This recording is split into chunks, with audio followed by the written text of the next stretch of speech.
All right, hi. My name is Andrea, and I'm doing my set induction and my lesson plan today. I've chosen to do tennis, tennis specifically because it is my sport. I played my freshman year, so last year for Florida Southern, um, and I just thought it would be a good choice for me to introduce this. Now, the first thing I want to go over is safety and things that you're actually going to need, so like equipment and stuff. Proper footwear is very, very important in tennis. You need to have tennis shoes, specifically tennis shoes, like no running shoes at all. Tennis shoes because they have a thicker sole and they support your ankles and they support you when you're doing a lot of lateral movement, shuffling from side to side in tennis. Other than that, any athletic apparel that you feel comfortable in, that you can move in, that you can run, sprint, jump, whatever in. Other than that, spatial awareness is very important because you don't want to hit yourself with your racket, and you want to make sure that all the balls have been cleared off the court so that you do not step on them if you're running forwards or backwards or anything. If you're playing doubles, make sure that you keep your space, but that you also cover the court well. Today I'm simply going to be going over the basic rules for singles, and that'll be it. So some basic history about tennis is that it started back in the 19th century. There's not very much known before then, but 19th century it was created by Major Walter Wingfield, and it was designed and based on a game that came from the French. He kept a lot of the same names and vocabulary. So like deuce, it's a French word for tied. So after he created it in Britain, it became very popular in the United States, and the first lawn tennis event was held in August 1881 here in the United States. Men's tennis was added to the Olympics in 1896, and women followed the women were added the following Olympics, so 1900. For a period of time, it was withdrawn from the Olympics and then reestablished in 1988. Again, just safety before we start. I just want to advise footwear, so tennis shoes and spatial awareness. Make sure you know where you are in your surroundings. Okay, so the game is tennis, and each point is started with a serve. A serve is when you throw the ball up into the air and is struck diagonally into the service box of your opponent. The grip is going to be almost like a hammer, so you're going to hold your racket as if you're about to hit a hammer. You guys will be standing one player on each side of the net. Each game starts on the right side, so the deuce side. Player and opponent are diagonally across from each other. Receiving player can stand on the right side of the hash mark on the baseline. The baseline is the very back line. The receiving player can stand on the right side of that. It benefits them to stand closer towards the alley, the doubles alley, or the outer side of the court, farther away from the hash mark, because if the serve is out wide, they can easily reach it. The server, it benefits them to stand more towards the middle on the right side of the hash mark when it's the first point. After the first point is played on the right, the player will move to the other side of the hash mark, which is the left, and repeat until the player or either opponent wins the game. Players alternate serving each game, and after the first game, a changeover occurs. From then on, it's every 2 games. So do you guys get that? That's just basically how you guys are going to be set up in your placement on where you are at the court. Okay, so like I said, each point is started with a serve. As long as a served ball does not hit the server side of the court and does not go out of bounds, on the receiver side, the ball is legally in play. And a rally begins. So what does it mean to be legally in play? Legally in play just means that the ball is not falling out of bounds or isn't bouncing more than once, nor did it hit the net. Being in a rally means that it's simply just traveling back and forth between the opponents. There aren't very many time limits in tennis as far as how much time you have for each rally, but it's more along the lines of how much time you have between the end of a point and when you start the next serve. You have 25 seconds between the end of a point and the next serve to accommodate yourself and catch your breath and stuff. On changeover, so when you switch sides, you have 90 seconds, and I think it's between sets you have 120 seconds. As far as scoring, it's all on the honor system. So here it's where it kind of gets a little tricky and where referees can be called into play to ref the calls. Ways to win a point are if you hit what we call a winner. A winner is when the ball bounces in bounds and isn't hit by your opponent at all. So the point goes to the person who last hit the ball. You can also get a point if your opponent hits a double fault. So with each serve, for every time you're on the right or left side for the serve, you get 2 tries. If you don't make the first one, you have a second chance. But if you don't make either one, your first or your second, that's called a double fault. When you're serving, there's also something else called like a foot fault. You're not allowed to touch the baseline with your feet when you're serving. If you do, it's called a foot fault. It's like a penalty. 2 penalties, 2 faults means you give up your point. If the opponent's ball goes into the net, that's another way to win the point. They missed, they hit it into the net. If you let's say if in doubles, like you accidentally hit your opponent up at the net, that point belongs to you because they touched it with any other part of their body other than the racket.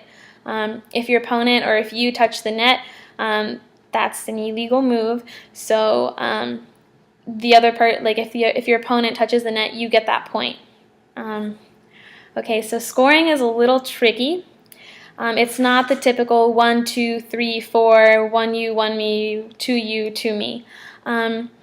For when there's no points, 0 is represented by the word love. So love means 0. When you win 1 point in a game, it's weighted, I guess, as 15. The number system's a little tricky, so it goes 15. 1 point is equal to 15. 2 points that you win is equal to 30, and 3 points is equal to 40. You must win each game by 2 points. If you're up, let's say I'm 40 and you're 15, I have to win the next point to close out that game. If you are 30 and I'm 40, 40 is basically like the final number for a game. But if it's like 40 all, then it's tied, so it's deuce. Whoever wins the next point has advantage to win the game, and so the player must win that advantage point to win the whole game. Okay, so now that you know how games are scored, games make up sets. And sets are won by collecting 6 game wins. So if it's okay, so that's generally like the scores you see on television: 6-1, 6-2, 6-3, whatever. Those are game scores. So and so won 6 games, and the person won 3 games, 6-3. If it's close and the set score goes to 6-6, so each one of you have won 6 games, a 7-point tiebreaker is played, and that is just 7 individual points. And the format's a little bit different. It's not like a game. Sets make up matches, and matches are made up by winning 2 out of 3 sets. Do you understand that? Okay, so let me kind of put this back together. Games make up sets, and sets make up matches. You must win 6 games to win 1 set. To win a match, you must win 2 out of 3. You must win two sets. Okay. So now you've learned basically some basic rules like what is legal play, what a rally is, how you win your points, scoring, placement on where you should be standing and where you should be receiving and serving. Now I kind of want to talk about different strokes. There are 5 basic strokes in tennis, and it's the serve, a forehand, a backhand, a volley, and an overhead. Now there's different, like when you really want to get technical about it, there's a bunch of different ways to hit a backhand or to hit a forehand or to hit a volley, and different effects that you can put on the ball to be more aggressive or to be more defensive. But I'm just going to give you the real basic how to hit a forehand, how to hit a backhand, how to hit a serve. A serve is very basic. It's you throw up a ball into the air, you throw the ball up into the air, and you strike it diagonally into the server's box of your opponent. Your grip is, like I said earlier, like a hammer, and generally you load with your legs, so you bend your knees, you come down, and then you want to hit up on the ball so that you can, and you want to make sure the ball is like in front of you. With all of these strokes, it's very important that you hit the ball in front of you. I'll show you a clip later of my good friend David. I filmed him a few days ago back at practice of him hitting both serves, backhands, forehands, volleys, and an overhead. And you'll get to see kind of like what it looks like. Okay, so the serve, it's just the ball thrown up and struck diagonally into the server's box. It's what starts your point. A backhand is just another stroke, a choice that normally right-handed people, their backhand is normally their left side. Left-handed people is normally their right side. And normally backhand are just your non-dominant hands. You can have a single backhand, a single one-handed backhand, or you can have a double-handed backhand. Some cues that that I'll point out in the clip will be that you bend at your knees, which is like you're loading, and then you have a back swing, you are loading. You bring so you're bringing the racket back. You swing, you transfer your weight, and then you have a follow through. It's the same thing with your forehand and your backhand. You load, you bring your racket back, you swing, you transfer the weight, and then you follow through. That is the basic technique for a forehand and a backhand.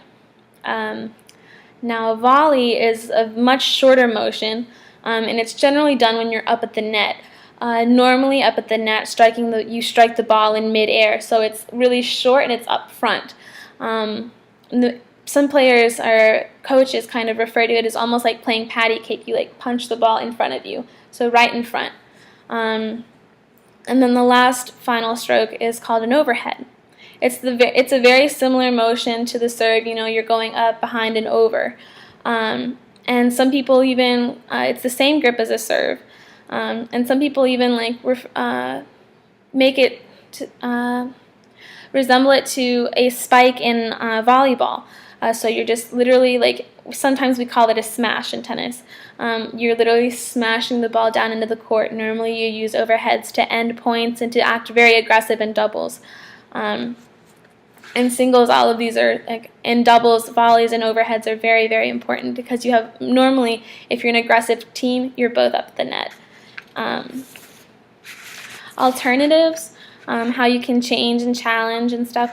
Wheelchair tennis has actually has certain adaptations. So one of them, for example, is that the ball is allowed to bounce twice.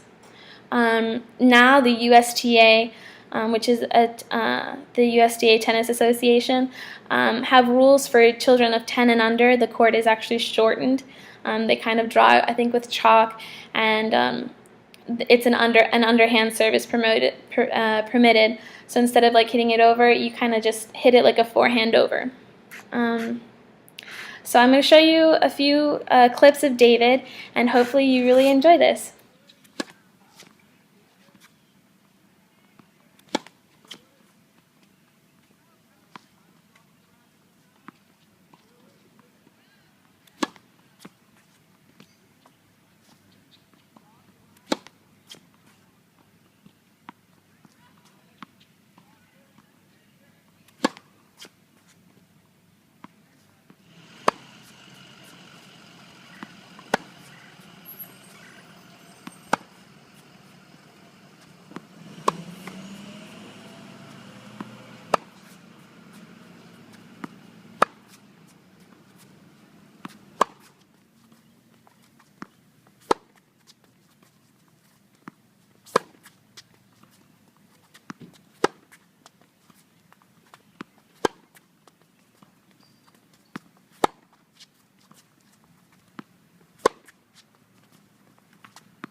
Okay, so now that you guys have kind of seen those clips of the basic forehand, backhand, volley, overhead, and serve, I think you guys have a pretty good idea about what those strokes should look like.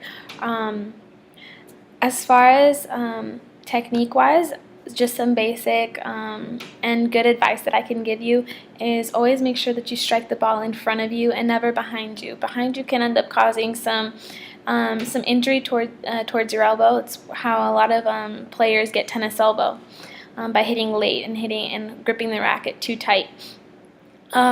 Also, everything is always a forward motion.